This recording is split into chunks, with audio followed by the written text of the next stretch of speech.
welcome back to the Character Corner.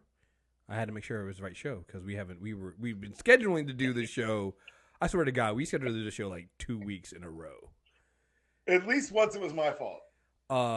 Yeah, and then sometimes you're just like, yeah, fuck, do we? I think one time it was my fault, one time it was your fault, and then one time I think it was just mutual. We're like, yeah, we're not gonna do this today, are we? We're like, nah, we're not gonna do it. Yeah, it's. But I'm glad we're here. This is good because these are good characters who, when handled poor, like this is a great example of, I love your characters when they're handled well. Yes, and we'll talk about it. But there have been people who have misused the two names we're talking about today. Yeah, so again, this is Chris and Deepom here. We are with the Character Corner. We visit some of your favorite characters, or maybe some characters you've heard about but you don't know about from the comic books, and we kind of go through their comic book history here. And today, again, I got to say this right up front: this is not villain agenda, even though there are two villains. We're dealing with Mister Sinister and Apocalypse, and I have to first say that. This wasn't the plan when we decided to do these two, I don't think. But it goes pretty well that we're doing this one in between some of the other character corners we're thinking about doing. So we already did the Summers Brothers with Alex and Scott. We're doing and we did some we did Lex Luthor and stuff like that. But just sticking with the Marvel characters, we're doing Sinister and Apocalypse now. And I don't know exactly when it's going to fall in there, but we're going to do Cable and some of the rest of the Summers bloodlines. And I think it fits perfectly to put Apocalypse and Mr. Sinister here because it really kind of does tie the two together. And there's going to be some stuff that we're going to skip over kind of. Me and Deepom haven't really talked about this yet. Like, this is literally the first time we're talking about these characters together because we don't do research before we do these. We don't do joint research. We just don't talk. Yeah, we don't talk. We don't talk to each other how we're going to play the show out. But I'm pretty sure we're going to be on the same page with this. There's going to be some stuff we're going to kind of gloss over, but it's just because we'll get to that when we do Cable. And when you guys do get to the Summers Family Tree Cable episode, just bring a pot of coffee. Like, it's gonna be a long day. It's gonna put one on, maybe put a couple on, because it's in the office. It's gonna make your head spin. So we're X-Men. We've got PhDs in X-Men, and it annoys us. Yeah, and so that's the crazy thing. So the thing about these two characters, I mean, to me, these are two classic big bads you have for your X-Men characters. Everybody talks about, you have, Apocalypse and Sinister, and they really do work hand in hand together. If Professor X is MLK and Magneto is Malcolm X, I feel like Apocalypse is like Hitler and Sinister is like Mangala. Like, it's so wild because you say classic X-Men villains. I'm like, man, Apocalypse and Sinister came around the 80s. Holy shit, that's classic now. Yeah. Yeah. I think that's a fair. It's where for so many years you were able to paint with shades of gray the big bads in the X-verse. These two came along and was like, oh no, they're on some whole nother other shit. Yeah. I mean, and what's so funny to me is when we get to this. So I guess we're gonna start with Apocalypse first. I mean, we're gonna be. Because when you get into this, they start melding together where you have to flip back and forth between the two because they really do come together, even though they weren't. This is an interesting thing to me because, so let's start with this. And this deals with the character, but after just kind of going in here, Louise Simonson is a goddamn American hero. Preach it. No, go ahead. I'm gonna let you go. Go. That was great. Because first of all, I forgot that she was the one that wrote Havoc and Wolverine Meltdown. So we did cover her, and obviously, if you're hearing the name Simonson, this is still of the Simonson clan. It's the most talented marriage of all time. Most talented, because I mean, we did Walt Simonson when we did the Thor run, Thor Part 1, and we were just like, Thor Part 1 is basically like. So we read Simonson, right? And that's basically it. So, okay, that's what we did for Thor. When we started Thor, it was Walt Simonson. So with Louise Simonson, you have her doing I think this X Factor, and we're going to talk about this more at some point when we just talk about like the X books. That X Factor run is actually pretty fucking good. That 6 to 64. It's interesting because it's supposed to feel like the original X-Men, but it feels like when it's pitched as the maturation of those X-Men, and it's a team you never thought you'd see together again at that point. And then you think about the fact that she wasn't supposed to write it. She was a fill-in. She was a fill-in for supposed to be for a couple of issues, and she ended up writing from 6 to 64. You know, with two annuals thrown in there as well, and then creating one of the most iconic characters in Apocalypse. But then she didn't stop there, because then she's also created fucking Cable. Yep. I mean, and you're gonna hear a lot this summer about how Rob Liefeld's on red carpets as the creator of Cable. Fucking no, he's not. Yeah, and that's the thing that got me. It's like you always hear that. You always hear that he's the creator of Cable. I'm like, oh, we're just gonna erase Simonson, huh? We're just gonna. Well, his claim has always been that, he created a separate character and it was tied together later. But from the jump, that's who he's intended to be. He's Nathaniel Dayspring, Ascani's son, Charles Summers. I think I hit all the middle names. I mean, yeah, he's got like middle names like a black guy. I mean, am I wrong though? I mean, I'm just saying. It's perfect. You're right. You're 100% right. I'm just saying. She's the one that Louise Simonson is also the one that suggested to Claremont to make Mutant Massacre run a crossover through all the X books. Uh-huh. You know, she was involved in all the X Factor crossovers for Fall of the Mutants, Inferno, Extinction Agenda. Like, this is a fucking this is a resume. And it's something that I fall into a lot, and a lot of people talk about X-Men do. You get lost in the sun that is Claremont. Yeah. And you forget that at that time, Louise Simonson was absolutely perfectly. While Claremont was redefining what the X-Men could be, Louise Simonson's defining what the X-Men are in X Factor. She grabbed the 5. She was given the 5. You're right. It was a fill-in. And she told, literally, and it's the thing we champion now, how look at these guys telling one story over the course of years. That's Louise Simonson. Yo, when you look at what she did with I'm gonna call this the Apocalypse run, because if you think about it, 6-64 really is the Apocalypse run of X Factor. Because yes, while it includes other things and other villains and things like that, it's a complete story that goes on. Like, I was going back and reading this, going, she was like, this is all planned. Like, when you read, it's really impressive. And when we go, we'll go into more detail with this, but like, I have the first appearance of Archangel. That's like X Factor 24, but like, that's a story that starts so many issues before. Like, that's a story that starts when he gets his wings taken. Like, she was setting this up for it is masterful storytelling when you think about it and you put it together. Like, this is some good shit here. And it's just go ahead. No, go ahead. I would say, and not to expand too far beyond the Apocalypse and Sinister focus, but you look at the things that she added. It's something you and I always talk about. Did you add things to the tapestry? Because by and large, big 2 comics, the illusion of change, things are going to be cyclical. You have to get back to the touchstones. We all get that. But did you add to the tapestry while you were there? And dear God, Louise Simonson, bravo. Well, and that's the thing that gets me. It's like it's because I fully admit this, that while I've read comic books all my life, I, for the most part, haven't really paid attention to the creators behind them. It just hasn't been my thing to do. I read the story. I don't really pay attention to who wrote it. I don't care. I just read it, right? So going back now as an adult, I'm actually now paying attention to who wrote them. And when I'm seeing this and I was going through this research, I'm really looking at the name. I'm like, what the fuck, man? Like, why do we not hear more about, like when I say she's a god, like American fucking, I'm like, yo, like, some of the best things that people think about came from her brain. No? Yeah, like the fact that there was a movie with Apocalypse's name on it. Yo. That's insane. Like you said, this is a marriage. Like, I don't, like, do they have kids? Like, what do the kids do? Like, I hope they don't do anything but right. Are there kids named Gene and Scott? Like, what the fuck? Like, what is... Who the fuck? What the? Like, it is. Oh man, That's how you feel about watching Jordan's kids play basketball. It's just not the same. Like, they can't. Whoever their kids are can't be writers. I'm sorry. Oh yeah, no. Do not.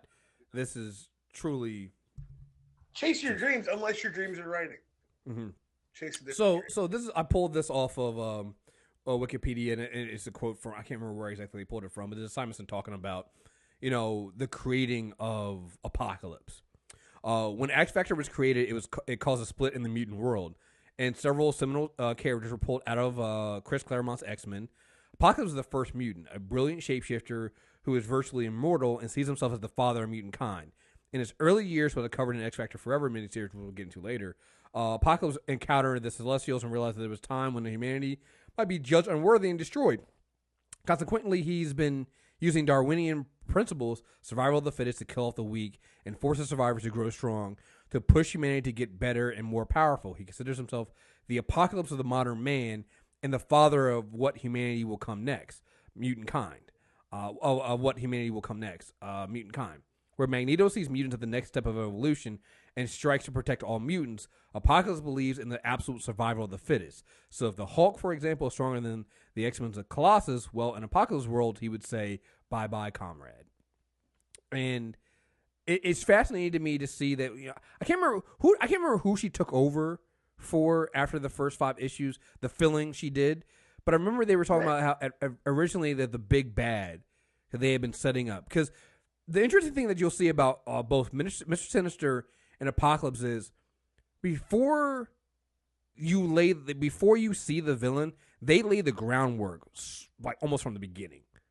It's the way Venom was introduced, kind of. It's kind of that mid to late 80s, the creeping dread of the villain, as opposed to, I mean, not getting too 90s, but some of the things that Venom would later turn into. Would you say, Deepam? I was saying just in the 80s, in the early 90s, late 80s, they kind of emphasized that creeping dread of a villain. Whereas if you look at the 90s, what Venom turned into kind of a parody of himself and eating brains and all this shit. But originally Venom was scary because of the presence he felt, and they were able to create that presence first with Sinister and Apocalypse. Yeah, absolutely.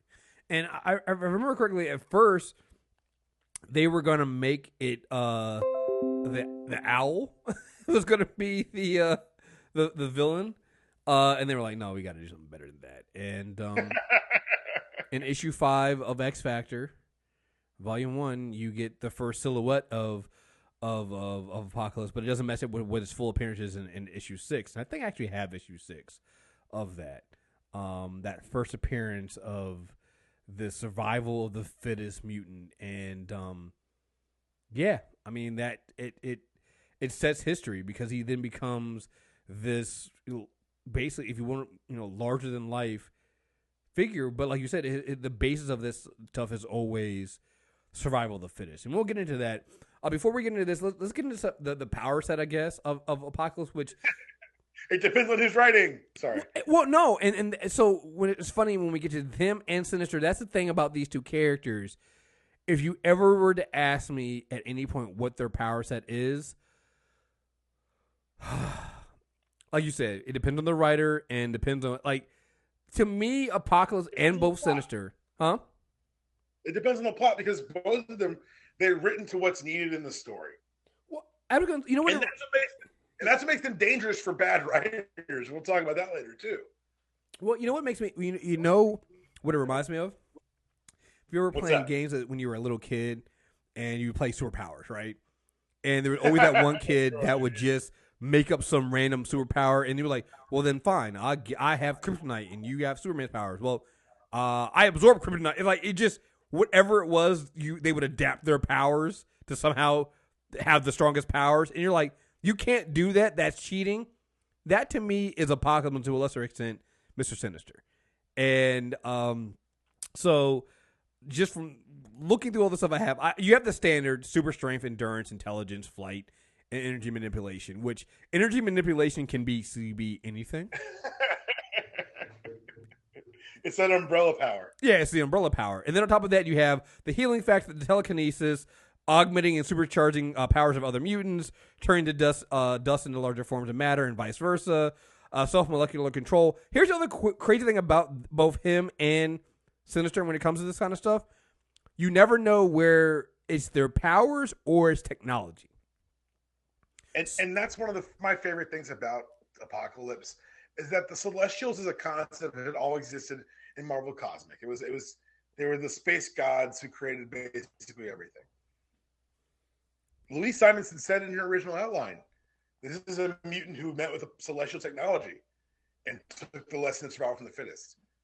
For those of you who are reading current Marvel books in this new quote-unquote relaunch, which is just the next story, they're telling 4 or 5 big stories at this time, including the Infinity Search. One of those stories is called the First Host, the Final Host, excuse me.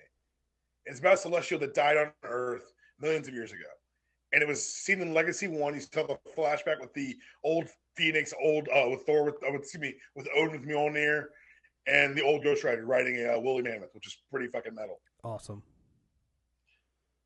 They're going to tie the Celestial, and we're going to talk more about how the Celestial things have tied into recent Marvel history, because Thor ties into this, that entire Uncanny Avengers run, Rick Remender's Uncanny X-Force run actually ties back into this. But the Celestial, the coming of the host, is going to be a big deal in Marvel Comics. And the idea of Celestials interacting with humanity came from Louise Simonson. Yeah. So, and I think, so this is the thing that I kind of wish that we had talked about and done our little powwow before, because it's really hard to figure out where to start with these characters. Because it feels like when you first get the introduction to both Apocalypse and Sinister, it's like Apocalypse first in 86, I think, and I think Sinister is 87. You feel like they're already fully formed villains, and you're already into their story. And when you go and when you start having people go back and explain where they came from, with Apocalypse, you're talking about like him being the first mutant, possibly, millennia ago. I think that's one of the cool things and the perils about people who work on these characters, because when they were introduced with this kind of, like you said, established but unrevealed backstory. They're kind of the Wolverine in that, you could probably tell his origin, but why would you? Marvel, why would you? You fucking idiots, why would you? Anyway, sorry, I lost my train of thought there. With Sinister and Apocalypse, what's been cool is that as the stories have moved forward, we've been able to reveal kind of in time aspects of their history that tie into action of today. It's always felt like, for the most part, when we've gotten the backstory, it's serviced a story going forward, unlike an info dump where maybe Wolverine's reduced to a Victorian schoolchild in a sleeping gown. I don't know why they made it. No one could ever explain to me why they made it. No, it doesn't make any sense. Or it doesn't make no sense. But yes, I guess we should start at the beginning, because I think chronologically is the best way to handle it. And you're right. And just when you discuss the power set and you say, how do you even talk about their powers? Because how do you differentiate their natural abilities between what's been augmented by the celestial technology? And so when I went through and I was like, let me just go through the original stuff. So one of his original powers was that he was immortal.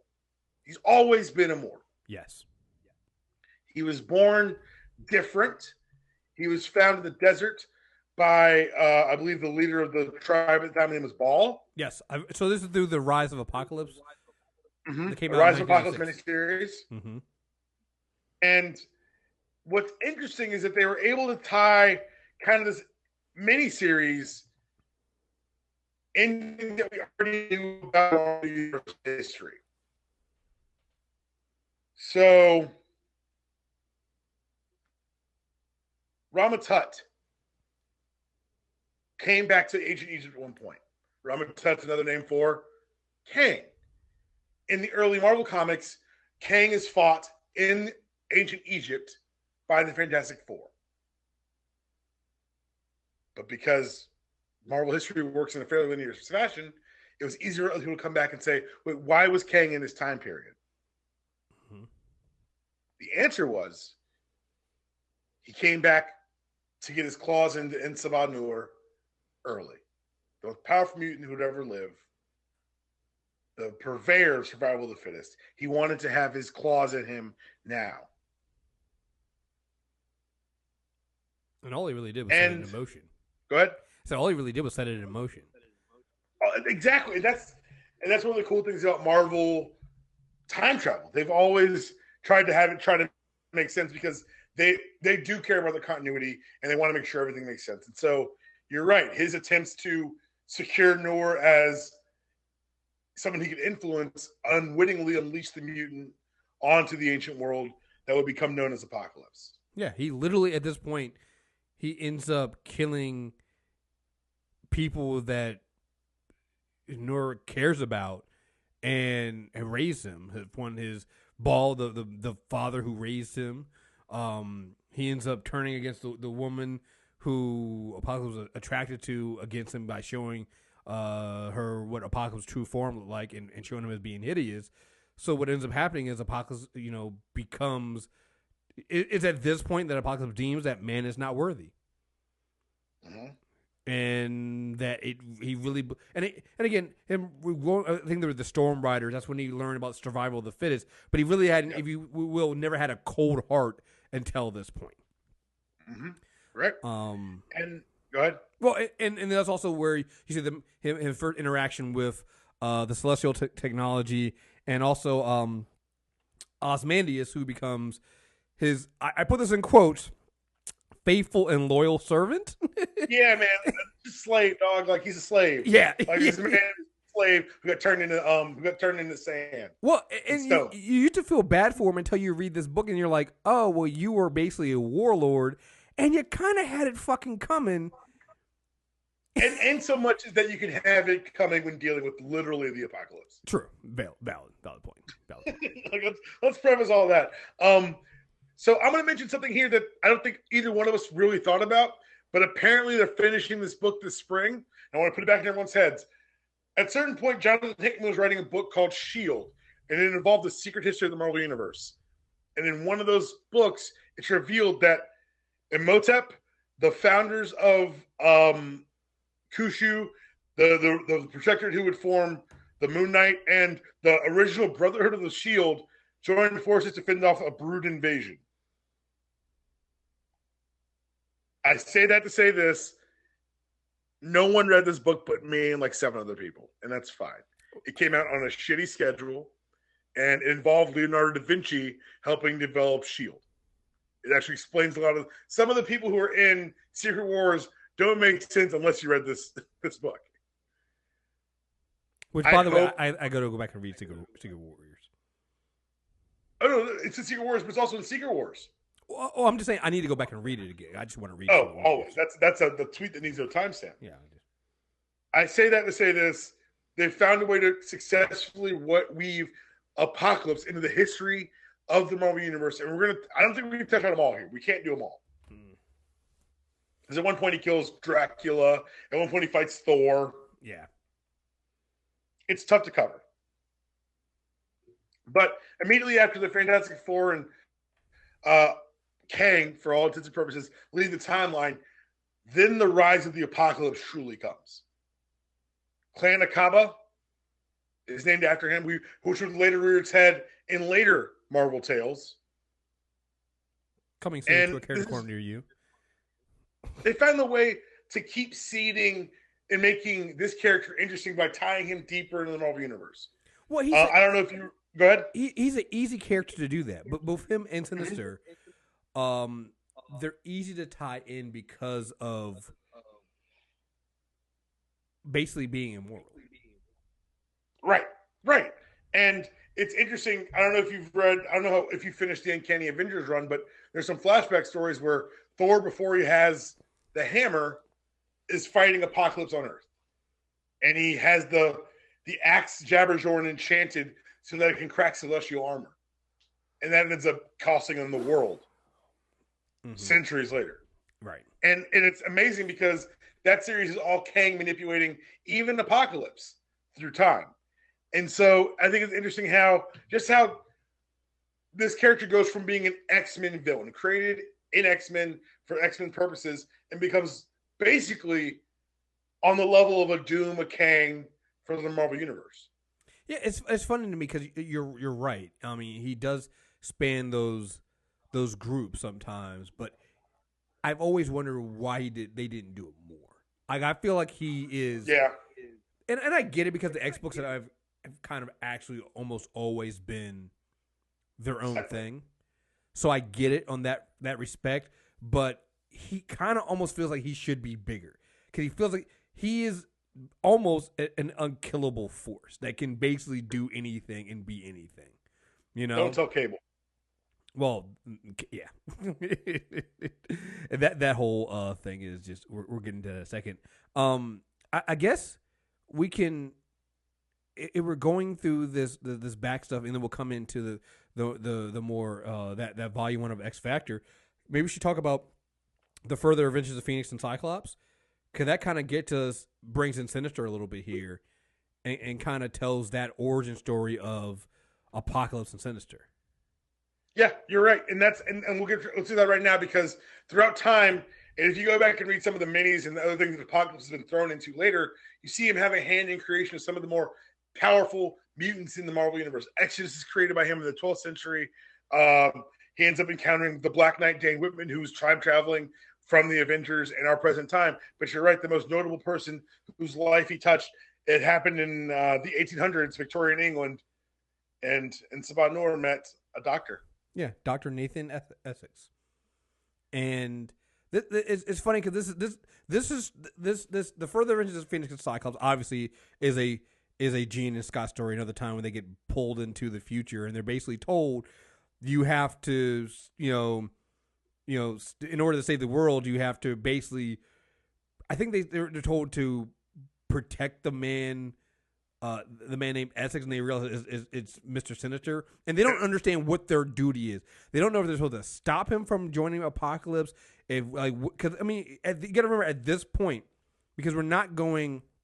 This is going back in the time to tell us the story of what's happening with Nathaniel Essex, so we know who Sinister is. They know who Sinister is, and you got to think about all the stuff that up to this point that Sinister has done. Between Sinister and Apocalypse, when it comes to Jean and Scott, there is no love lost. Well, let's stop here and talk about Sinister, because we've done the intro on Apocalypse. We explained who he was. Let's talk about who Mr. Sinister was. Nathaniel Essex, as you mentioned, lived in Victorian England, and he was a geneticist who was a crazy person. Yes. I think that's fair to say. Yes. He's been evil. And I think it's also a good point out, because I think something that's easy to forget. Not a mutant. Not a mutant. It's very easy. It's hard to remember. Not a mutant. Because he has all these mutant-like powers, you assume he's a mutant. He is not a mutant. He is a butcher of mutants, and he is an abomination if you want to keep it real. Well, you've got to realize how this man came to be. Because he's Marvel, he's going to have feet of clay. He's going to have a relatable backstory. He was already a very driven geneticist in the mid-1800s. He was very inspired by Darwin's belief in evolution, and he believed in human evolution, that mutations would come, and that Darwin and his contemporaries were too held back by the quote-unquote moralities of science. Oh, silly rules. Well, Essex has a son named Adam. Can I just, real quick though, I just had to point out. We're in the 1850s. Very much so. And the morals of that time. Yeah, are too much for Nathaniel. Too much for Nathaniel. That is correct, sir. Like, surgeons were basically butchers. Yes. As well, Ben Carson, shout out. Yeah, just. But anyway, I'm sorry. Continue. Dr. Essex's son dies of birth defect, good bones hemophilia, which, in the mind of a brilliant geneticist, would that make you say, "I've wasted my life's work. What's in front of me is most important," or would it drive you deeper into that work? That's what I thought. Yeah. Yeah. If you're crazy and forget your wife, forget everything else. Literally, we see the beginning of the Marauders. Then, yeah, he starts collecting freaks and people off the streets of London and taking them into the sewers. I mean, he's actually so he can experiment on them. He's literally dug up the body of his son, and his experiment. His wife. It's not good. It's not good at all. Again, guys, this is pre-apocalypse meeting. Oh yes, before he's ever met in Saban Noor. This is all Essex on his own strength of his own two human hands. Give that man some respect. He was a murdering, not murdering. I don't think he was murdering at that time. No. He got in an argument with Charles Darwin in the miniseries, and says If becoming a monster is what's required for science and progress, then a monster I shall become. You win. Shit. You win. That's the first issue of Further Adventures of Cyclops and Phoenix. Further asking us, like, are they here to save him, stop him? What do they do with Essex? As a reader, we know that he creates the weapon that destroys Apocalypse in the Ascani Sun. But you're right. The entire mini, we're like, wait, what's he supposed to do with Essex? Is this going to change time? But because it's Marvel and time is fragile, they don't. Things occur as they're supposed to. An awakened in Sabanur beckons for Essex to his side, and he was there and turned into Mr. Sinister. Yeah. Apocalypse basically... Apocalypse is the one that genetically modifies Sinister first. Well, first of all, he expresses that because Essex had named the mutation Essex factors, which become known as the X factor mutation. Look at that. And Noor shows him that his theory isn't a theory. His theory is right. And Essex says, I want to know more. I want to learn more. And be careful what you ask for. Go ahead. I said, be careful what you ask for. Because he went home. He figured, I can't take this offer. But in his work, his wife had gotten pregnant again and was dying during childbirth. He begged for her forgiveness. And she said, to me, you are utterly, contemptibly sinister. Now remember, this character shows up in 1987 with the name Mr. Sinister, with pale white skin, wearing vampire makeup. And the most I talked about this on the Nerd Off, the most ridiculous costume ever. I don't know. I never knew how exactly his costume worked, but it was first and foremost. How fucking dare you? No. Hey, look, I am not shitting on this costume. I'm saying I don't know how it worked. It was fantastic, though. What if David Bowie was evil and a geneticist? That's how the costume works. Yes.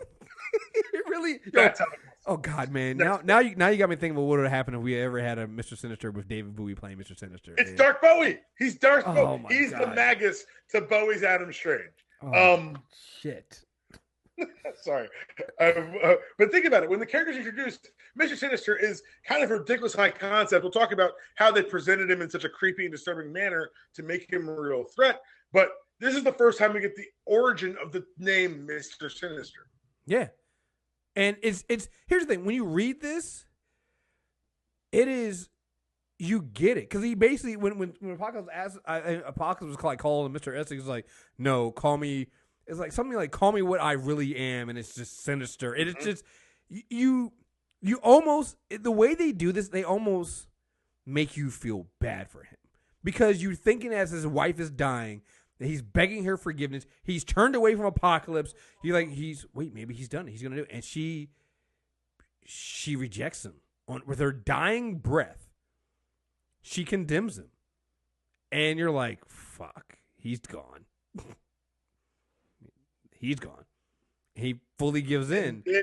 And then you get to see for the first time Cyclops revealing that he knows something about Sinister. Thus, creating their own time loop. Is why would he be obsessed with the Gray and Summers bloodlines? Because they were there at his creation. Yes. This is the interesting thing that they've done. While it is, and we'll get more into this when we do the Cable one, like you said, it is very, very confusing. But if you do like Charlie did in It's Always Sunny, and you literally try to map it out and you finally get it together, you start seeing the patterns. You start seeing the line, you're like, fuck, it makes sense. Like, I mean, when we get to the Gambit stuff and how you find out how Sinister became a shapeshifter, you're like, son of a fucking bitch. Well, that's not going into the fact that Gambit was originally the third Summers brother, which is a whole other speech of mine I'm not going to give right now. Yeah. Yeah. But if you've read X-Men in the end, you kind of get to see what Claremont wanted to do. Yeah. But yeah, this is when, so the plan for Sinister, when he created Sinister, was that Apocalypse was going to have Sinister engineer a virus that would kill all of England. Mm-hmm. Sinister being Sinister, turned the virus so it could only kill Apocalypse. He failed, and Apocalypse went into hibernation. But he also noted that his new servant had just tried to kill him. He liked that strength. but he wouldn't tolerate it again. Look, motherfucker, fool me once, shame on you. Look, he tried to. This is Starscream and Megatron.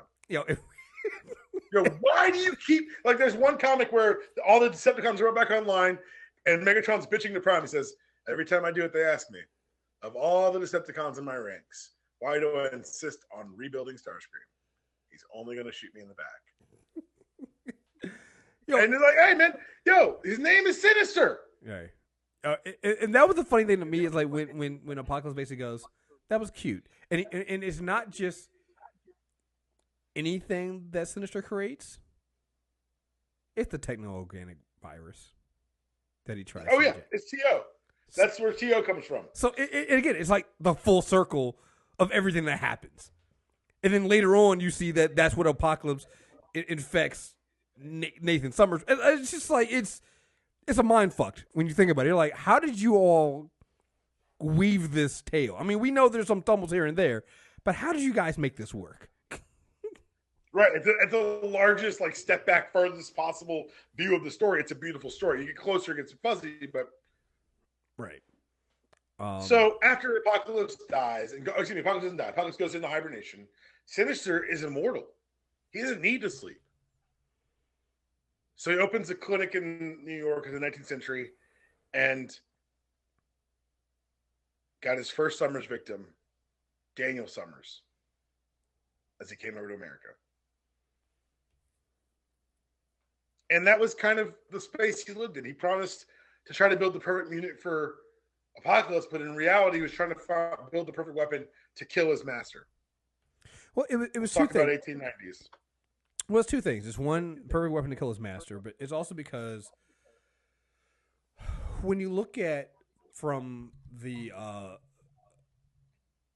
top down of what both of them represent, Apocalypse represents survival of the fittest, and whoever lives, whoever dies, dies.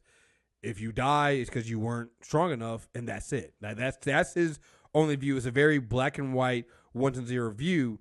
And Sinister lives more in the gray area of, well, if you kill everything that's weak, you don't know that maybe I can make something that's weak strong. And it's like this, like I said, they're both evil, is just different kinds of evil. And then you see that they literally become their worst enemies with the X-Men and pretty much the Summers bloodline stuck in the middle between the two. They're two wars. Mm-hmm. They keep manipulating each side. They keep manipulating everything in between. To them, mutants and humans are chess pieces on a board as they try to outmaneuver each other to get their philosophy. And it's like that's the top down view of these two. Like, to me, it's not that Sinister and Apocalypse are X-Men villains. They're each other's villains, and the X-Men and humans and mutants are their pawns. Yeah. It's a gross, giant chess games take over thousands of years. Mm-hmm. Thousands of years. So I guess let's go back, then to X Factor Volume 1 and dealing with Apocalypse and the whole thing, how that whole stuff comes about. Like I said, he starts in issue 6. What is exactly he's looking for in 6? He's been manipulating X Factor for a while to basically hunt down other mutants, and he's been testing them to see if they're the strong. Well, that was X Factor's cover. They were covering as pretending to be mutant hunters, but they were really trying to rescue them. Mm-hmm. And Apocalypse basically sees that as weak. You don't rescue if they can't survive, they can't survive. Exactly. Is that black and white? And you see this battle that lasts between 6 all the way through what's it, I guess 26 or 27, because that's when the whole thing with Angel happens and he becomes Archangel. And like, I think when I went back and read that, like, going and reading it now, you're like, it's obvious it's Warren. But at that point, you had thought Warren was dead. You thought he had blown himself up and he was gone. And then you start seeing, as you're reading these stories, there will be, I think it's like 16. And so from 16 to 24, you get like 1 or 2 panels of cutting to it, like whatever X Factor's doing. Then you get another panel of Apocalypse. And he's like he's watching X Factor, and he's talking to this shadowy figure that he's torturing to be Death, his fourth horseman. And I mean, as you get closer and closer to 24, you start figuring out that it is Warren. But I can only imagine what it was like reading that stuff back then for the first time, going, "Who the fuck is he talking to? What is this? What is doing?" Like it goes to, and I think this is where Apocalypse writing always is its best. Apocalypse is a long game villain, and I think that's when you get him at his best, when you do the long game with him. And that's definitely what Simonson did in those X Factor issues, where she made it a long game, and you're just like, fuck, who is it? And then you see, and then when you get that moment when Warren shows up, you're like, fuck, he's alive, and he's got metal wings. Oh, and he's called Death. It's so funny because I guess kind of in comics you're kind of used to like the late heel turn, but this isn't a founding member of the X-Men. Yes. This isn't just some mutant off the street. This isn't Maggot. I always pick on Maggot anyway. This isn't Maggot going evil. This is Warren Worthington III. He's literally the angel. He starts off as an angel, and he becomes Death. Man, and that's poetry right there, guys. It is, and then on top of that, you take a mutant that people, come on, it's Warren. He had wings, he could fly, and that was basically it. They kind of did, and you then give him metal wings that shoot, that shoot blades, and make him this badass. And oh, by the way, he's Death. Like, I mean, there's time when they show him testing his powers, and the other horsemen are like, oh, fuck it, pestilence, famine, and war. They're like, oh, what makes him so fucking special? And then they see that Death is Death. This is why he leads the horsemen, because Apocalypse has made him powerful. But that's also another thing that Apocalypse does. And they never really explain how he does. Again, they listed as one of his powers of him being able to alter mutants, but I've never been able. Again, it's one of those things that they kind of leave it ambiguous whether it's his actual power or whether it's him actually using the celestial ships, celestial technology. I think it's kind of been, if it wasn't stated originally, it's been kind of retconned that it's definitely the celestial ships, particularly what we know about the Death Seed and the Life Seed from the Uncanny run. True. Yes. Yeah. And that's what I've always figured. Yeah.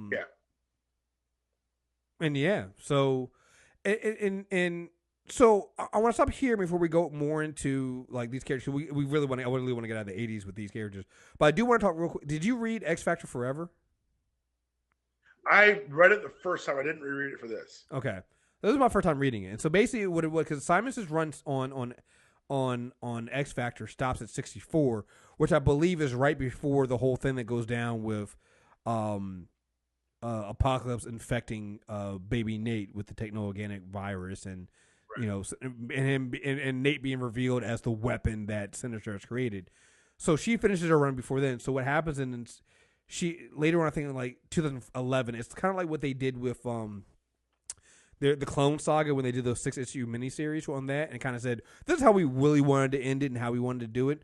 So Simonson basically writes this 5-issue X Factor Forever series that kind of goes what she had in mind if she wanted to just kind of put a cap on her run with Sinister and Apocalypse and how they do it. And this is where they kind of she kind of rewrites some of the history. Instead of meeting Sinister in basically Apocalypse has found when he was the first mutant, found the celestial ship and determined that what the Celestials were doing, which was they were basically using the Earth as their chemistry set, and that they had created some different groups to test and mutate and see who would be the strongest, and they created humans at the control group that they didn't touch the baseline. And Apocalypse saw this as He thought that the Celestials thought that the baseline humans were weak, and he was like he saw more in that. He thought there was more that they would mutate and they would become strong. And so over the years, he kind of hides what he's doing from SHIP, which is the Celestial AI, and he begins experimenting on these control groups. And at one point, through loneliness, he takes one of the humans and basically makes him not his son. I never got that relationship how they did it, but it's basically Sinister, and creates him to be his lab partner in this. And you see she kind of writes it in a way, and they do this all through the Apocalypse journals in the back of them, also telling the other X Factor story. And then it comes together in issue 5 where you see it coming to a head with the Celestial coming back to judge humanity, and Apocalypse coming to the realization that they're trying to find a solution to show that humanity is worthy. It's still, so he's still survival of the fittest. He's still a villain, but the way she wrote it was in a way to kind of make it so that he had a purpose beyond just, I want to see who's worthy. It was, well, it kind of harkened back to what Remender did in his run, that you're not just there and stealing their ideologies, you're acting as an agent of the Celestials. right.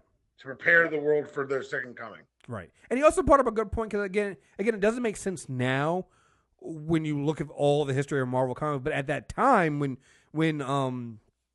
Simonson was writing X Factor in Volume 1, it kind of makes sense, because Apocalypse kind of comes to the realization also that, while he's seeing that humanity was mutating, it was creating mutants, and the Celestials were wrong to ignore their control group, he was also noticing that there might be a flaw in that, because there weren't mutants being born by two mutant parents.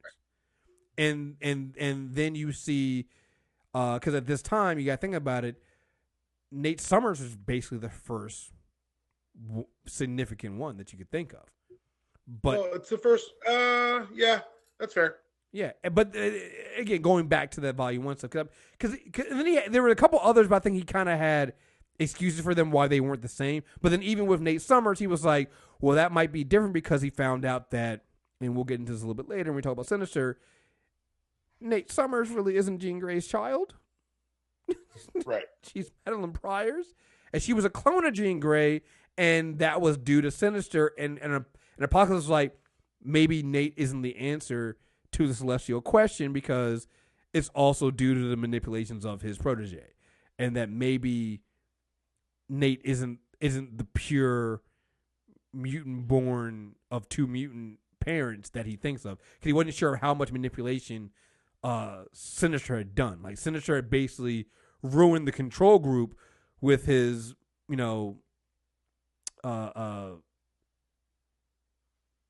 his abominations. So right. I found it a very interesting concept. It's only 5 issues. I felt like it was a very interesting concept. It's not canon.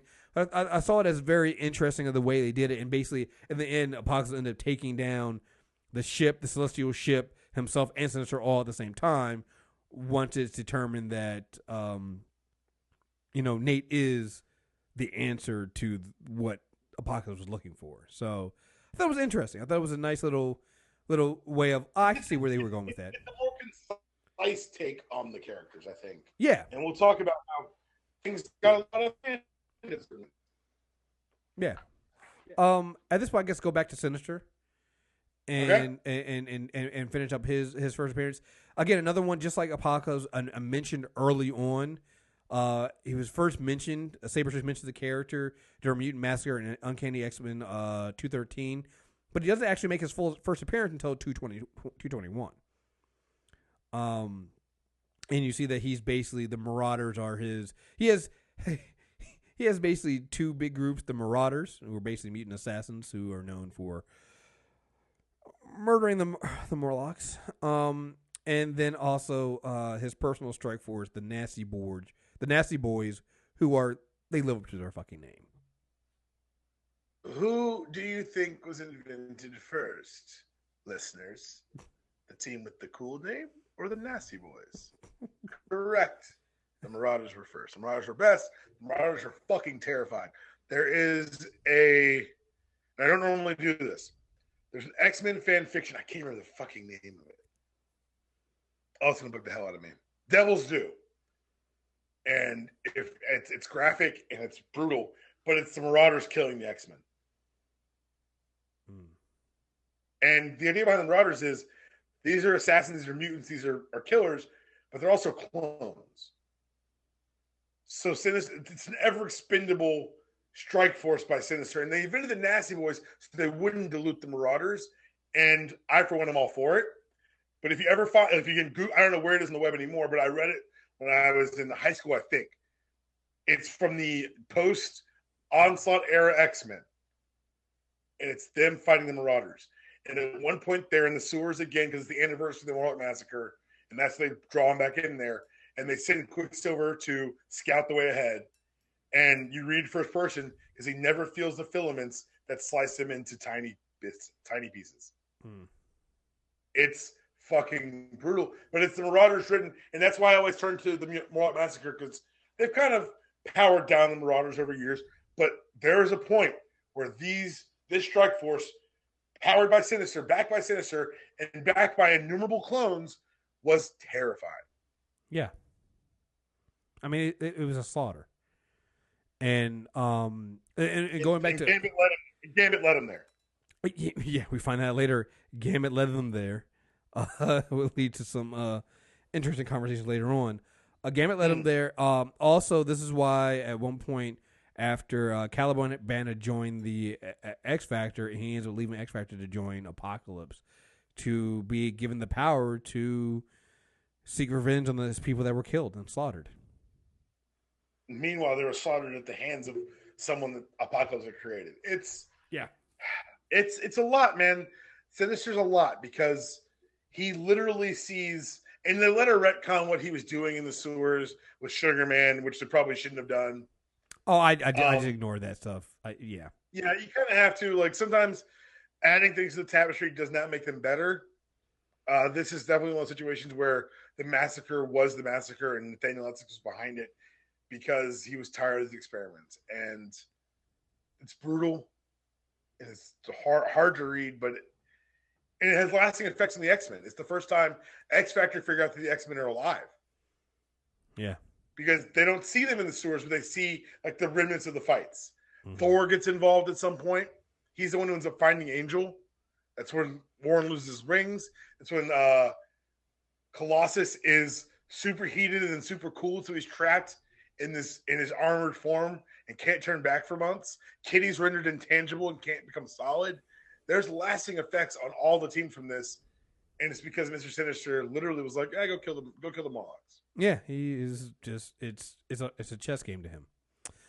Speaking of chess game, I mean this is like a between Simonson and Claremont. This is just a rough time for being an X character. The 80s are rough on the X-Men. I'm not going to lie to you. Very rough. We cover some of this. We're reading through some of this now because we covered this with the Cyclops stuff. Uncanny 2241 is Inferno. Is part of the Inferno with Madeline Pryor becoming the Goblin Queen, but it also revealed that Mr. Sinister cloned her from Jean Grey. I mean, in Sinister's defense, Jean was dead. Well, and again, it goes back to, and they kind of go this. The reason why he did this wasn't just to fuck with Scott, right? That was definitely part of it, to be fair. Oh no, it definitely. Don't get me wrong. There's always a can we fuck with Scott? Because I was going back and I was reading. It was the last issue of. It's so funny. He's the last issue. He shows up in the last issue of the big Uncanny X-Men run in 2011. Is told from his perspective. Then at the end, I think Bendis' run where he shows up to talk to Scott when Scott's in prison, and you're just like, he's just fucking with Scott. Like it's what Sinister loves fucking with Scott. But it was also because he figured out that again through that stuff that happened with the time travel when Jean and Scott went back in time during that one time when he first met them. He's become obsessed with the Summers bloodline, But because Jean died due to the Phoenix Force, he felt like he could no longer, create the genetic pairing that he needed to create his weapon against Apocalypse. So what does he do? He clones Jean Grey. And then why would a good geneticist let death stop an experiment? Yeah. Clones Jean Grey and then sends her clone after Scott so that they can fall in love, get married, and have the child that Sinister really wants. Who he has basically programmed Madeline to name Nathan because Sinister's evil. And what is Sinister's name? Nathaniel Essex. And so it's not even evil. That shows that like that human arrogance, that human pride. He signed his work. He really did. He literally signed his work. A Cable's name is literally got Mr. Sinister's name literally scribbled over him. Yeah. Oh my God. Yeah. So I mean, so we covered a little bit of the Nasty Boy showing up in the new X Factor and David Peters X Factor. Was it Peter David? Peter David. Had it backwards in my notes. Peter David's X Factor. He's working with one of Jamie's independent duplicates. Like he's Sinister. Hands in everything, general pain in the ass. Like yeah. And you got to understand that when Essex was first originally revealed at the end of Inferno to face down the X-Men and the X Factor, you're supposed to think that it's over, that Cyclops killed him. And then they start, and this is what I want to talk about because I feel like, and you can call me wrong, maybe I'm wrong, maybe you think differently. They started sprinkling these characters places they didn't belong. Having him show up in X Factor made sense on the larger scale, but the issues where he's fighting, him and the Nasty Boys are fighting Polaris and Havoc on the beach just felt like too much to me. Yeah. I love the fact that in his efforts to defeat Sinister, defeat Apocalypse, he accidentally creates the legacy virus.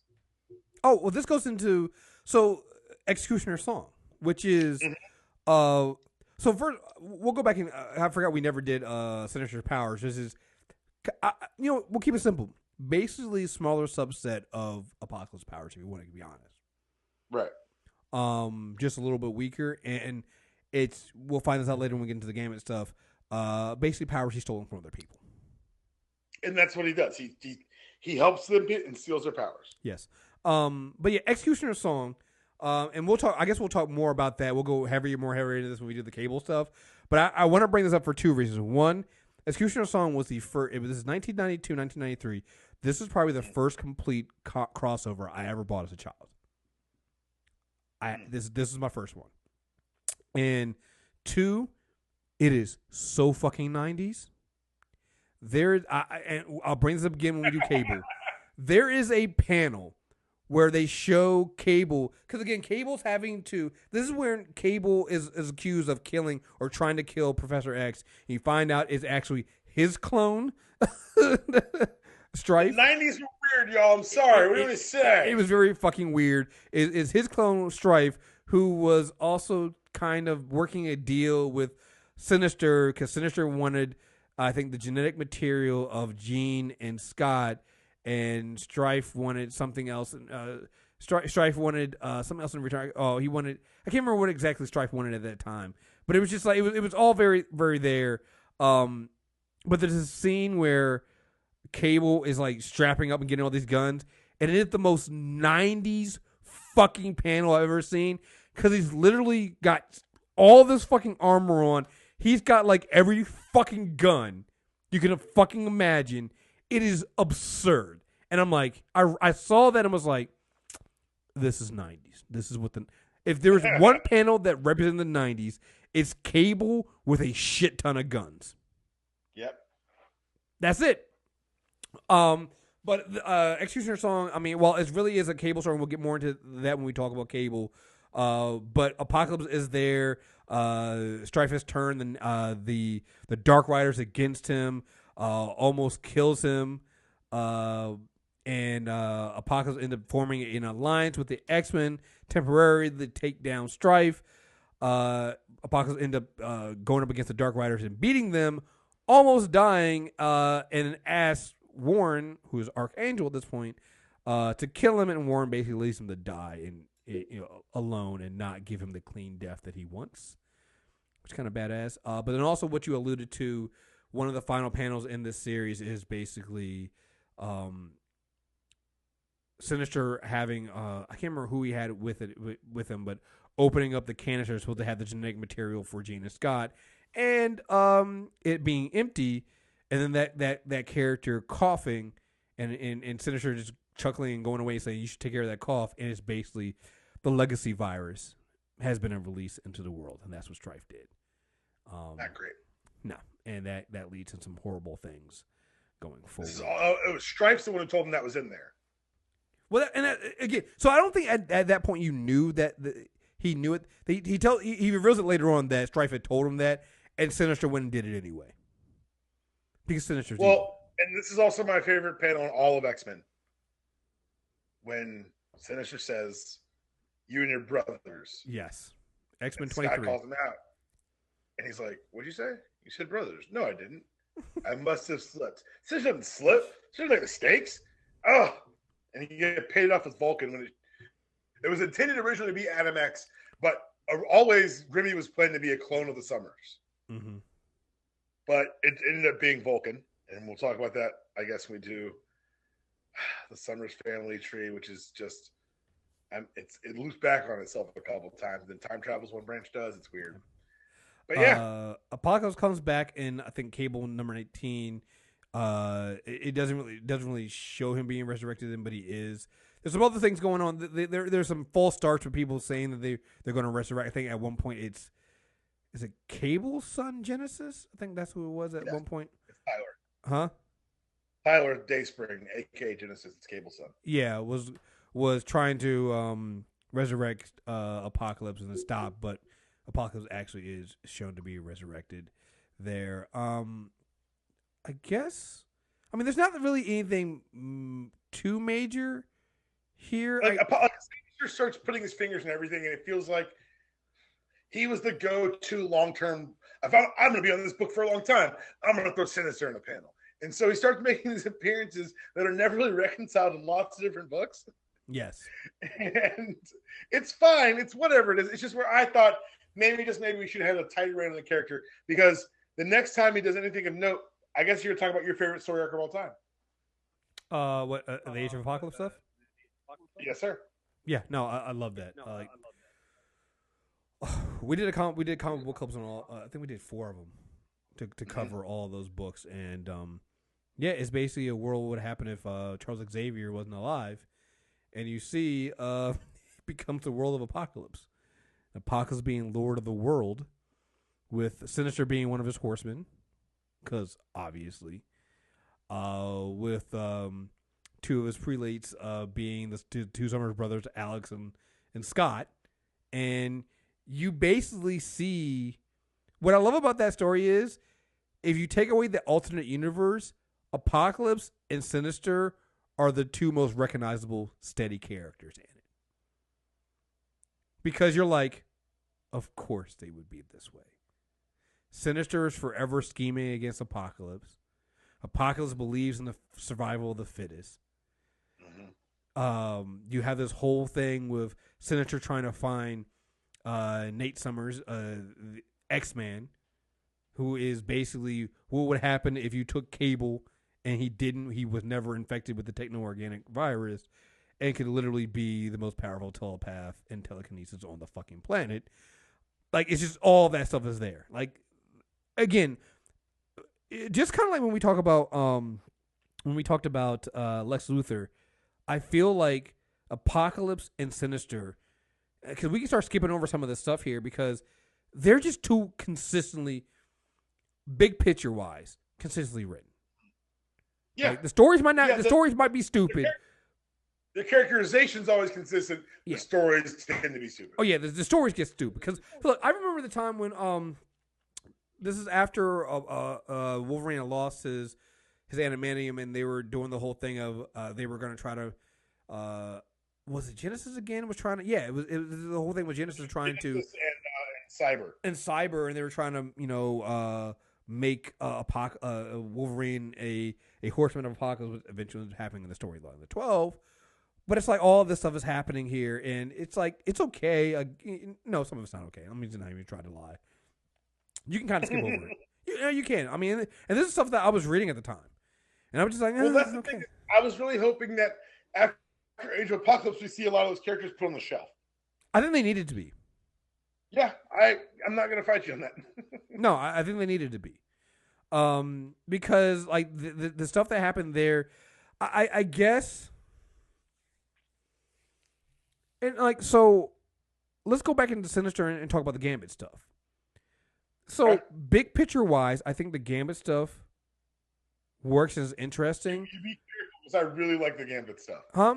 Well, no, I really like it. I like what they did. I don't necessarily, for instance, it was very confusing trying to read it.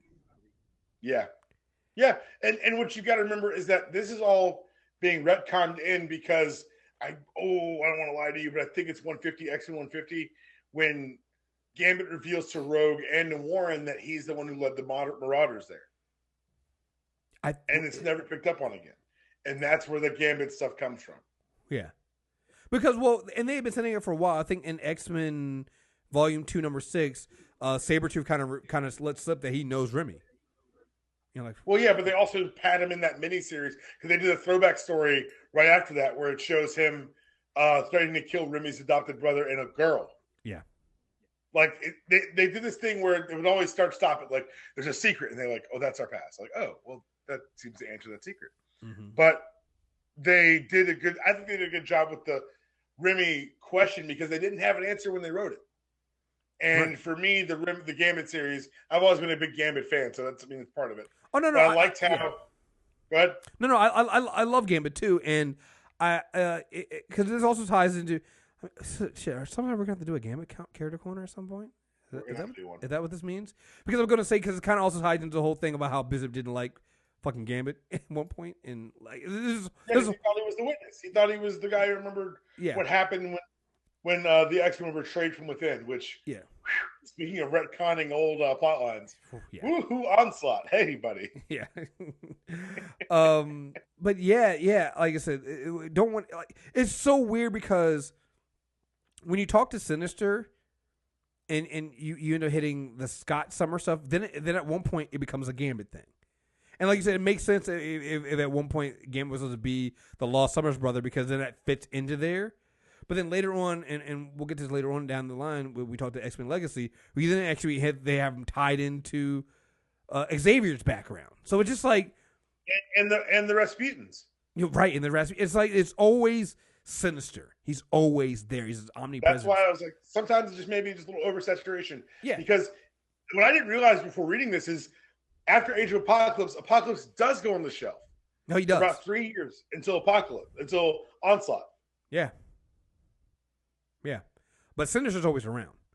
And like Sinister won't go away. And again, the Gambit stuff, I actually want to sit down and really, especially that Gambit miniseries, because it's basically Gambit going back in time. Because again, it's X-Men, so fucking time travel. Like the X-Men are the time travel. What a fucking Flash is the time travel. It's like what Spider-Man is to clone. Yeah, fuck. Of course, we're doing time travel. And so it's Remy going back to basically help his younger father, and make sure he's put in place to be the leader of the Thieves Guild. And it ends up involving going back and, of course, obviously dealing with Sinister because, of course, why not? And you find out that this is where Sinister gets his, due to Remy's help, not willing help, but due to, what he's doing, he's traveling with the mutant courier, and Sinister at the time captures Courier and takes a piece of him, and that's how he's able to get his shape-shifting abilities during this time. I can't remember what year these were. 1890s. The 1890s. This is how Sinister... And at one point you see them basically realize, like, shit, this is how Sinister becomes a shapeshifter. They literally say, you're like, fuck. And you realize, but it fits with Sinister. This is how... You by doing these stories in the past, you start seeing and piecing together how Sinister they tie him becomes in fucking Magneto. I forgot about that. Yeah, I mean they tie him. Sinister's got his claws into every fucking thing.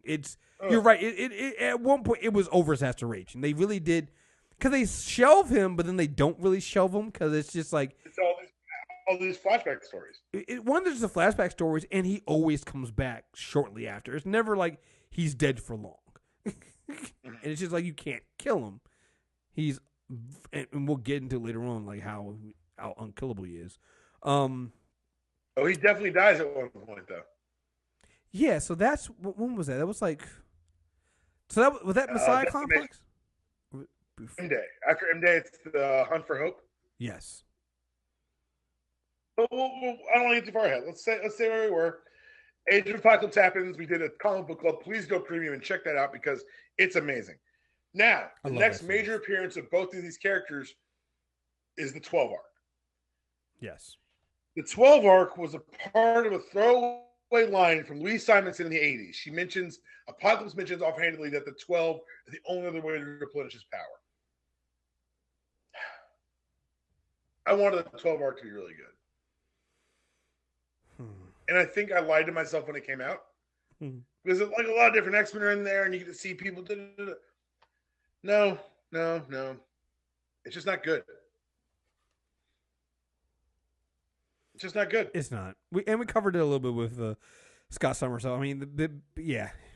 It basically all you need to know. It basically ends with Scott merging with Apocalypse. That's and then being destroyed. And then yes. So after this, Apocalypse is, for all intents and purposes, dead. The idea was, the power of the 12 was to transfer his essence into a new body, which doesn't make sense if you remember his original body is immortal, but hey, don't worry about that kind of stuff.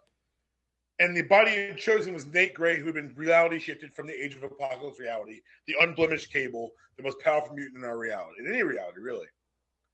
And Cyclops, being the hero, knocks him out of the way and absorbs Apocalypse's psyche into himself. His body can't handle it, and essentially both are destroyed.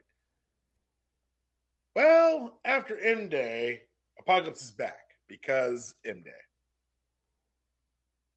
And he makes his return. There are no mutants left. 198's left. And he builds a new horseman. Polaris, Gazer, Sunfire, Gambit. For the record, this is the third X-Men he's made death. So the whole he'll turn into death thing, it's lost a little bit of luster. Yeah. It to the point where the Gambit thing, they've had the death persona appear, I believe, twice since then, never mentioned again. Yeah. I feel like they kept trying to capture that turn of Warren, but like again, going back to read how they did Warren, it was almost a long con. Like it took a while. It was basically the fall. It was a falling angel. It was a fall of Angel, and it's literally like it's just randomly Gambit's got white hair. Yeah, it's poetic. It's yeah. You can't. This wasn't that. You can't do that. And so I'm going to leave off of this like attempt by Apocalypse to whatever, blah, blah, blah. It doesn't really matter. He was trying to settle the Fittest. But the ending of this arc is what's interesting to me because this is the first time the Celestials were like, look, man, we brought you back for a reason. And you're like, oh, shit, that's how he's back. Ozymandias betrayed him. He's going to die. He got pulled out of death by the Celestials who said, you promised you would prepare the earth and you have failed. And we'll talk about what happens from there next. But let's talk about back to Sinister. Because House of M happens. 198 happened. And there's a mutant birth. And a race is on between the X-Men, other interested parties, what up, Purifiers, and Sinister, and there's new look Marauders, which include Gambit and Sunfire among their number. You get a very cool Cannonball, Iceman, Sunfire fight. Yes. Where Iceman becomes a G. And after Sunfire always pick up, he goes, I can't use my powers. He goes, that's because I'm stopping your molecular motion. I'm stopping your kinetic motion on a molecular level. Ask it. Try any harder, and I'll freeze your insides. We don't talk enough Because that Bobby is. Yeah. G. We don't talk enough. Bobby is an Omega level mutant. Like people like. Yes, he makes things cold, but he does that by manipulating molecular motion. Yeah, at some point, I don't know if you'll do a Bobby, an Iceman character We've done a character corner, haven't we? Not on Iceman. Yeah, are you sure? We have not done one on Iceman. Because we talked about the Emma thing. We did Emma. Did we do Emma and not Bobby? Yeah, we did Emma, not Bobby. Oh my God, we have to do Bobby. Because I think people think he's just a snowman, an Iceman. No. He is an When he Omega. says that to Sunfire, I was like, oh shit. He is an Omega level mutant. He is no fucking around. That's the funny thing. Again, skipping ahead a little bit, completely off topic. When we do the all new X-Men, and then you have the young Bobby looking at his Ice Gandalf one, and then the sentient snowman. He's like, "What? Are we not going to talk about this? How am I able to do this?" It's like, what is it? You're like, yes, because you're an ice god. You're literally a god, Bobby. You're a god. Yeah. It's terrifying. It's when you start thinking about Bobby Drake and how his powers actually work, it's fucking scary. Oh no! I'm not gonna, so we did the mailbag, and by the time you hear this, the mailbag will come out after this. We were talking about the powers you wanted. I'm not gonna lie, the runner-up with power when I learned how his powers work were Iceman. I'm not gonna lie. I kind of was like. I need you to read that second Astonishing run. They do some really cool things with Bobby. Okay, sorry. At one point he snaps. Oh yeah. Yeah, it's fucking crazy. Thor can't stop him. He's like, well, we talk about the time his powers. Oh, okay. Yeah. Let's move forward from fucking. Let's not do an X-Men character corner. This is what happens. This is what happens when we talk X-Men characters, guys. I'm just sorry. Right. The bottom line is Sinister tries to steal the baby. He does steal the baby. Rogue's been asleep because she got infected by something. And after Sinister has the baby, Mystique puts the motherfucker in a chokehold and presses his skin against Sinister's. Or against Rogue's. And that's how Sinister dies. Mm-hmm. No shit. Yeah, you're like, wait, I didn't know we could do that. Didn't know it was an option. Because Mystique and Gambit have been working to trick Sinister to try to find a way to cure Rogue. And then we get the legacy stuff. Right, where you find out that... well, they hinted at his involvement with Black Womb before, mm-hmm. but you realize the first time it's made explicit that it's going to obviously affect the present. And Black Womb was a genetics experiment happening in the 50s with, I believe it was Charles Xavier's father, mm-hmm. Juggernaut's father, and Sebastian Shaw's father. Yeah. And he prepared that upon his death, his conscience would go into one of their bodies when he died. Mm-hmm. And after a long enough story, they destroy the device, and the spirit of Sinister is finally and permanently cast out. And we're going to talk about Sinister now because the Apocalypse stuff is so fucking amazing that I want to do that last. Is that okay? Yeah, that's fine. The Sinister didn't quite die. There's a woman named Claudine Renko. She is another person who was... I want to see. Okay, she's a Sinister clone. I was going to say, I want to see how you were just going to go ahead and just A come out and sleeper say, clone. yeah. Well, I mean, she's a Sinister sleeper clone who had a life and was living, but upon his death and upon his spirit being disassociated in the Legacy book, she then became a perfect genetic code of Nathaniel Essex. She became known as Miss Sinister. And this is something that comes into play with the rest of what Sinister does. This becomes a new thing for Sinister, where he has now basically has a bunch of sleeper clones that he basically passes his body around into because fuck it. At one point, he uses the Dreaming Celestial to turn a part of the city into everyone in that city is a Sinister. He said that his species now was something that, by creating himself into a virus, which I'm not going to say that Grant Morrison did it earlier with Sublime and Kick, but, well, Grant Morrison did it earlier with Sublime and Kick. But he said now the Sinister is the one life form that has exceeded Homo superior. He finally left extinction or left evolution one step ahead, and it's Sinister and it's a bunch of clones, so it doesn't work. One I actually like the X-23 stuff they did with her and Miss Sinister. I did like that stuff because you basically have Miss Sinister realizing she's a Sinister clone, but is trying to stop that. It also involves Dak. Like it's actually some really good stuff, and I actually want to go back and actually sit down and really focus on reading that stuff. When was that the stuff with him turning the whole entire city into Sinister clones? Was that was during the Extinction Team? So that was was that during the AVX stuff? It was right before it. Okay, because I actually right before we started because I was reading the Uncanny X-Men, I think it's 14 through 17, the AVX stuff that they had, where he literally he appears in them too, yeah, with the clones. Yeah, he has literally a city. I can't remember where it's underneath, but it's underground. London.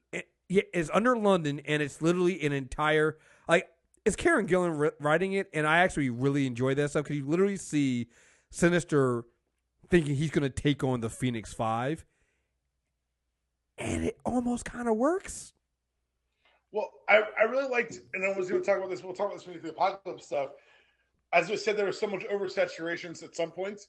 Now they're being used in a way that I think makes them interesting again because this is an evolution of Sinister that's gone from the machinations, the background, to playing with blood slides every once in a while, which, by the way, when you take it outside of the context, it's not that interesting. It made him as more of a tactile villain who's got plans that go beyond geneticism. Like, oh, I'm studying and making evil things because my last name's Sinister. Of course I do. Like, they made him from a mustache twirling villain to someone who had real goals and real plans. And that's something I kind of enjoyed because you're right. In that run with the AVX stuff, he ends up creating 6 Madeline Pryor clones to house the Phoenix Force. Mm-hmm. And it fucking works. Well, even before then, when they open up this series with Uncanny X-Men 14 in this, and you see that he's created this entire city of himself, and at one point there's one of these clones that seems to be like a rebel and is trying to kill Sinister. He wants to be out of this. He realizes Sinister is evil and wants out, and Sinister reveals that he's known all the entire time, and it's so evil but so sinister because he's like, here's a panel where he's reading, he's like, rebels are the system testing itself. If the system cannot withstand the challenge to the status quo, the system is overturned and so reinvented. You little anarchists are just playing your part like everyone else, a part that is sadly over. Like, he's literally saying that, no, you're part, like, yeah, this is, I've created everything in here. You are part of me. You're part of what I've created. I know you were going to do this. I knew you were going to try to kill me. You were a rebel. Yes, you're all, yes, this is the Matrix. You're part of the fucking Matrix. I'm about to say, he turned the world into his petri dish as opposed to making him a geneticist in the lab. They've made the world his lab, and that makes it more interesting to me. Oh, 100%. And he's created this, like, you see him try to pick apart, and for the, like I said, it works. And if not for the rest of the Extinction Team showing up, Sinister would have the Phoenix Force controlled in 6 different Madeline Pryor clones. Like, it is, like, he picks apart the Phoenix Five one at a time, knowing what their every move is going to be and catching them off guard. And at one point, I think the Phoenix Five goes, we have the Phoenix Force, and yet he's still surprising us. How the fuck is this happening? And you're like, yeah, because Sinister. And the Sinister stuff should continue from there. Miss Sinister, like you mentioned, had been a thorn in the side of X-23, Laura Kinney. She had made appearances in the major X books, and they're going to continue to be a force. And I think that the redefinition of Sinister is going to help the character. Apocalypse, I saved the best story for last. And I do love the Louise Simonson stuff. I do love X Factor at the end. Mm-hmm. The quintessential Apocalypse story for me is Uncanny X-Force. Yes. When I read that issue again, it makes you want to break down and cry.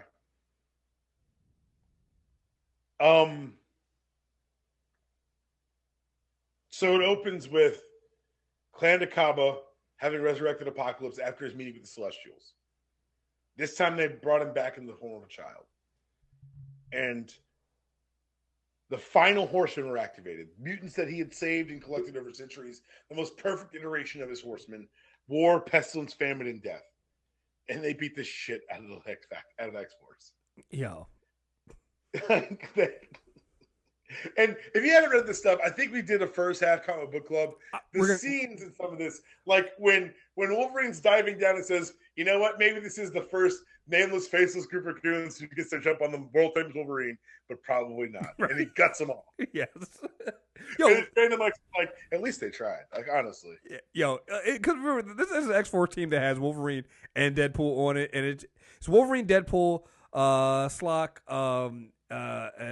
Archangel, who is literally, Warren, who's fighting. Because again, he's dealing with we didn't talk about this enough, but Warren's relationship with Apocalypse, through this entire thing, is one. Well, it's revealed here, like how deep it goes, and we'll talk about it in a second. But you're right. Issue 3 ends with them confronting the child Apocalypse. They've prepared for 2 issues, 3 issues. They've been saying what they have to do when they get there, and everyone says, I can't do it. It's a child. It's a boy. He's 10 years old. And Phantom X puts one between the motherfucker's eyes. Yes. That's so goddamn funny to me. Yo, I'm sorry. Yeah, what I'm gonna do is we're gonna definitely go back and redo this with a larger group, Uncanny X-Force stuff. But I'm gonna put our first talk about this stuff probably on the free feed. I'll probably re-release it and release it to everybody because listen, this Remender run of Uncanny X-Force is truly just fucking. And if you've enjoyed that run, I compel you, pick up the Uncanny Avengers run. It's the same run. Yeah. He finishes this story there. Yeah. And it's fucking beautiful. Is that the Apocalypse War stuff? Apocalypse Twins and the Celestial Wars. Yeah, there you go. At one point, Thor attacks Celestial with a giant enchanted axe because in the end, it's all his fucking fault for being too prideful to take that loss to Apocalypse in the past. It's fucking brilliant. I might go read it all this weekend. Like, I think a little free time. Mm-hmm. And now I don't have to pay as much for my gas in my new car, which I'm still in shock over. But yeah, it's the issue of what to do with Apocalypse is rendered moot because Phantom X puts one between the kid's eyes. And for all intents and purposes, this is the first time Apocalypse is dead, but not the last. Because unbeknownst to his teammates, Phantom X has resurrected the boy again. And he's raising him again, this time in the world. He's trying to prove that Apocalypse doesn't have to be Apocalypse. Mm-hmm. He's raising Evan Saban-Nur and teaching him how to use his powers to help people. He eventually, after the end of the series, is shipped off to the Xavier School of Gifted Youngsters, where he now still attends classes the Jean Grey School of Higher Learning. I apologize. Ooh, blasphemy. But yeah, it's him learning how to be a hero. It's see if he can rehabilitate Apocalypse, nature over nurture. Now you're asking yourself, well, D-Palm, Chris just mentioned it tied to Angel. Well, when Apocalypse is finally killed, we realized what the Death Seed actually was. And Warren took his place as the Apocalypse, the Gardener of Celestials. And it gets real scary real fast. Yes. They blow up a town and then recreate evolution, which every time it pops up in another book, I'm like, oh yeah, Tabula Rasa. They did do that. Not just that, but this also brings in, they bring back the time, and because this is my favorite series. They bring back more ties to the Age of Apocalypse, and throughout everything with the X-Men history, they always kind of bring in some stuff from Age of Apocalypse. But this is probably some of the best stuff that deals with revisiting and dealing with the Age of Apocalypse world, and that because you find out that when the nukes dropped at the end of Age of Apocalypse, that didn't end everything. Nope. In that world, also, Logan became Apocalypse. Like, it is just. You realize that they didn't when they quote unquote restored the timeline. They didn't that other Age of Apocalypse timeline still exists. Those people are still living in hell. Yeah, and they launched an Age of Apocalypse book out of it, and I like this because it progressed the idea of what Apocalypse was. It went from just En Saban-Nur, who would not be felled, to a title, to a position, to something that had to exist. they made him almost a Galactus, a force of nature that has to be.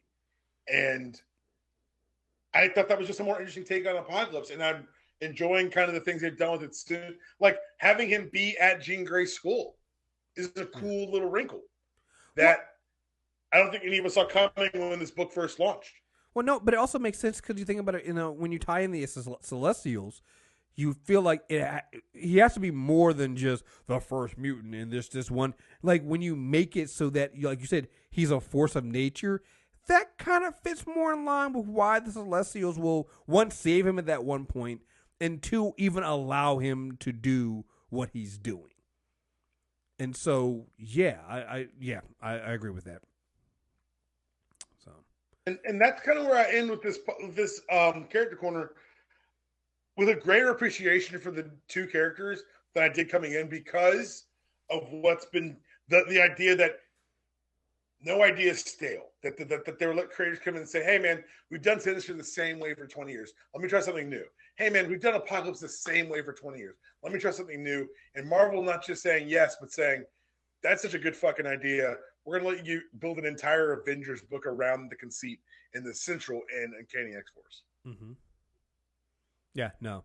And again, like I said, we're going to fill in some of the gaps that we skipped over here with the Cable and Summers bloodline story. Because again, there's a lot there that I kind of didn't want to get into, because then we would go down this Nathan Summers or and shit, Hope Summers and Rachel Summers rabbit hole with this stuff, because their story is so entwined with them. But I think we got a good primer before we go. Like between Scott and Alex and now Apocalypse and Sinister, when we do Cyclops and when we do Cable and the rest of Summers bloodline, I think that we'll have a complete-ish picture. I can't say complete picture, but I think that'll cover everything there. So, yeah, that's all I got. You got anything else with this? No, man. I enjoyed doing the prep for this more than I thought I would. Oh, yeah. No, there's some good stuff that I got to go back now and make sure. I also read a lot of Uncanny X-Force. So here's the thing. I avoided that because I was like, I know if I start. You're like, I need to revisit that. Well, it's the reason why I didn't go back and reread any of the Age of Apocalypse stuff. I was like, oh, no, I can't do this. I can't. I won't read anything else. So, no, can't do that. All right. So, there we go. We wrap this up. I think the next one we said we're going to do, and I'm going to talk to Deepan about our schedule after we get off air. But then the next one is we're going to do Batman. We'll wrap up Batman because that's the easy one for us. Might not even have to do reading. Because we've done some of the. I think this is definitely going to be 2, but I say 2 because I really want the second one. We'll probably cover whatever leftover we have from the first one, but I also want to get. I think Batman is one of those characters we definitely have to get into the other medium stuff. God, for a long time. Yeah. So especially because for so long the other medium stuff informed the comic medium stuff. Exactly. I mean, like this is we'll talk about it then, but absolutely, absolutely, 100%. And not only just inform the comic medium stuff, but I think it also, it's the one time I think where if you didn't read the comics but you followed the other medium, there was no shame, because it's for the most part been consistent to the era it's been in. Maybe not the more recent stuff, but like the stuff I grew up with, it's fine. And it can operate in, like, I could watch the Batman animated cartoon and then also turn around and watch Adam West Batman and be fulfilled both ways. So, but yeah, that's probably what that's going to be too. I love Adam West. I'm not willing to say that. Maybe it's just because I grew up. We'll talk about it. Like I said, I can appreciate it without, but we will definitely talk about it because for me, and without getting to like the crypto fascism of Frank Miller, Dark Knight Returns, I look at that book and I start to tear. I'm like, that changed everything I knew about Batman. True. Yeah, because, and we'll talk about what Batman means to us during that podcast. It's going to get probably a little sappy because it's triumph of the human spirit. It's what every child who lost someone wants to do. You want to strike back at the world that took them from you. It's the deepest and most, like, if you're a parent, and the thing about Batman is it touches you so many different ways through your life. And this is not a Batman podcast, I apologize. But as a child, it's that feeling of powerlessness. As a parent, it's the thinking of what would you do to protect your child. It's interesting to read interviews with creators as they talk about their experience with Batman and how it made them confront things about themselves and about their world. Oh, it's why I don't entertain Batman slander on Twitter. Because to me... No. Batman slander is the most blasphemous because it parallels blah, blah, blah. Batman's the most relatable hero in the world. No, I was going to say, like, particularly if I just keep it narrowed in DC, but you're right, across the board, he is. But just in DC, he is us. Like... He is the most human character because he literally is the human character, you know, the everyday man, if you will, minus money. He fights alongside gods armed with nothing but a utility belt and his wits. Right. I mean, and there's a reason why he's usually out of the big names, the best written book out of everybody. It's just there's a reason for that. And yeah, I do not allow Batman slander because fuck. Like, are you reading Scott Snyder? Are you reading Tom King? Did you read Grant Morrison? Like, and you tell come on. Like, yeah, we'll get into that. So that's gonna be a fun two issue podcast. So a 2-episode podcast. But anyway, folks, thank you guys very much for listening. Subscribe, Character Corner on iTunes, Stitcher Radio. You can also get the Character Corner on Spotify now. We are on Spotify. Yeah. You can get us there for the Character Corner. Yeah, folks, stay tuned. We are going to have them. The next couple of months are going to be really, really fun and interesting for you guys. We have a lot of good stuff coming out, and I know you guys are going to love hearing what we have to hear, what we have to say. So stay tuned, folks. So again, thank you guys very much, and we'll be back soon. Next time. Peace.